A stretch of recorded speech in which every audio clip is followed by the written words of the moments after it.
just very quickly, I just want to talk about Kemi Badenoch. I mean, it was interesting that she talked about the grooming gangs, or as we're now calling them, the rape gangs. She said that Labour needs to call this public inquiry, and then she got a community notice from Twitter because she was basically pulled up by Twitter and saying the Conservative government turned down a public inquiry.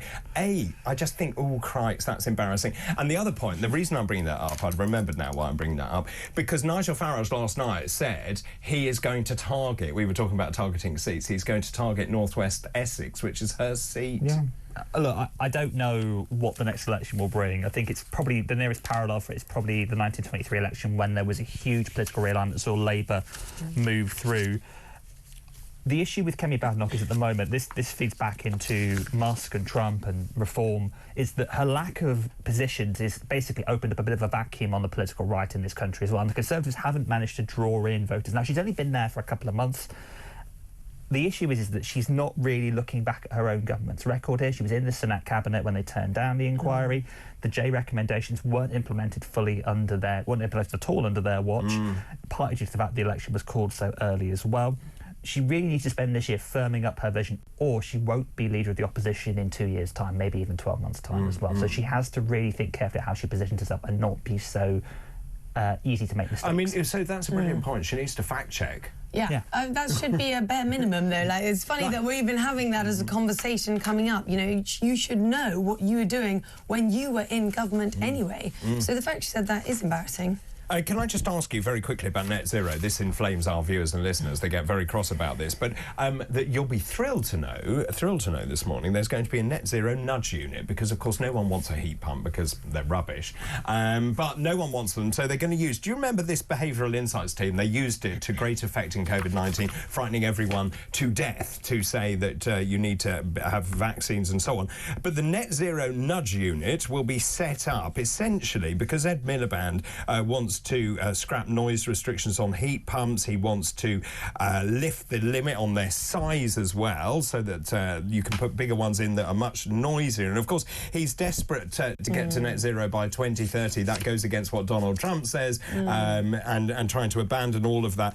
But I just think we're being manipulated every single day by these quangos. Well, I mean, whether people will be manipulated by this or not was yet to be seen, kind of thing. But I'm not sure that this is necessarily the best use of money.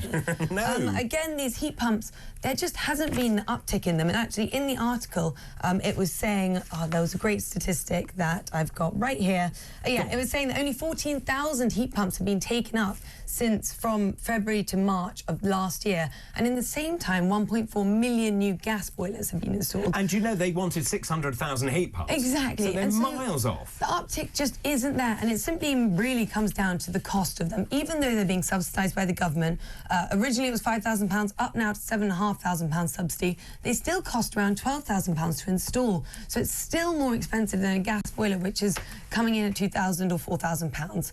Realistically, I think what is a better way to handle this is by insulating homes. You can reduce the amount of heat that's being used, save on the gas emissions, help your net zero just by insulating homes. There's around 10 million homes in the UK which aren't insulated. Yeah, I mean, also, I live in the country. It's pretty impossible to insulate my house because it's a very old house. But just in terms of that, listen to the electric. They're forcing electric cars on people. No one wants to buy those. They're having to discount them. Now we've got the behavioural insight team saying, oh, you need a heat pump. Well, people say, well, I don't really want a heat pump. Who's leading who? Oh, fuel poverty remains one of this country's most shameful endemic issues as well.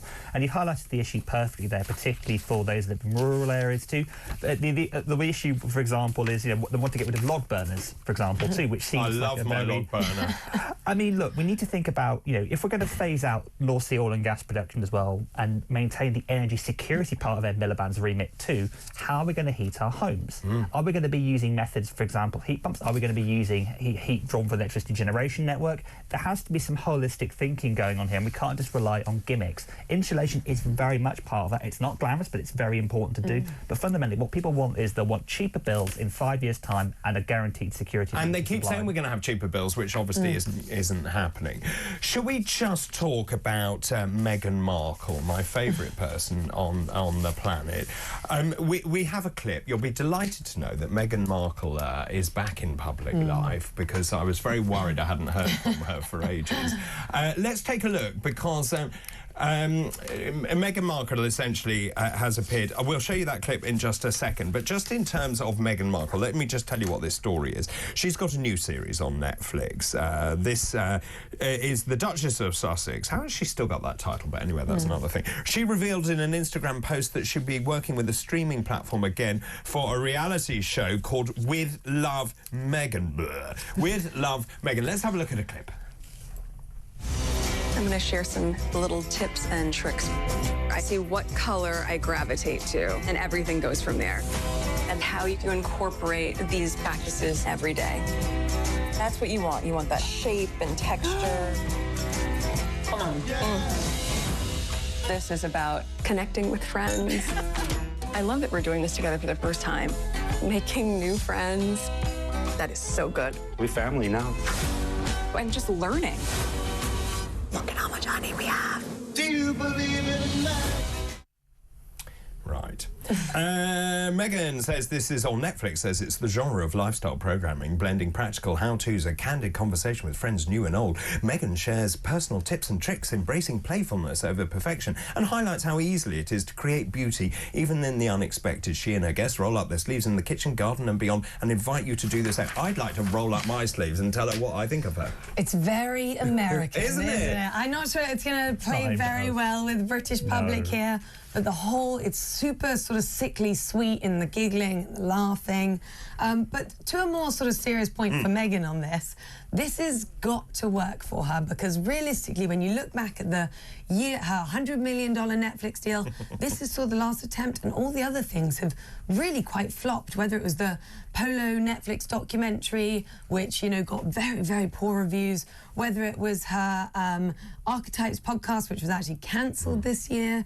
There have been so many things that haven't worked out, and if Netflix cancel their deal with them this year, I mean, it's going to be quite embarrassing. Now, Mike, I imagine you'll be gripped to this. I mean, personally, I'm hoping for a sub-documentary about Meghan Markle's beekeeping skills as well. You know, that's a great I just want to watch. I want to watch a live program just of Meghan Markle trying to look after bees. You know, that would just grip. That's a series I would watch. Would you? That's like, is this cake? Have they got the? I mean, your Lettuce is right. You know, this is last chance. It is a last chance, I think, from Netflix. But also, they thought this would have universal appeal. Look, there are people who say, and I have read some of the comments saying, "Oh my God, I totally love her," you know, all that kind of stuff. But there are lots of people. I really don't care. Well, it's not aimed at us, is it? It's aimed at the Americans have an insatiable appetite for the life of the British royals, even the ones that are on the periphery as well. And this is the thing about, you know, we talked about Elon Musk, Donald Trump, you know, Meghan Markle. These people are divisive and they cause controversy in their various spheres, and that's what part of their appeal, and that's how you grab attention in today's multimedia platform world. I mean, it's interesting. Someone said the reality show goes against previous claims she's made about wanting to remain private. I just don't get Meghan Markle, dude.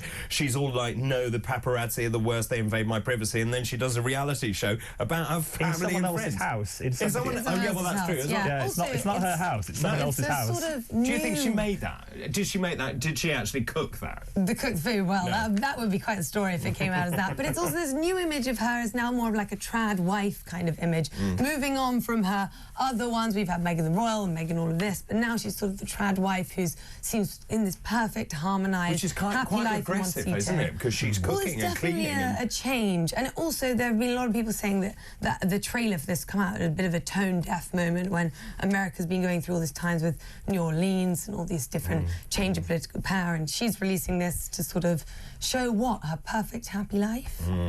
Absolutely. Thank you very much. Lovely to see both of you. Mike Indian, political journalist and commentator, Lettuce Promovsky, journalist at the Mail Online. That was today's Head to Head.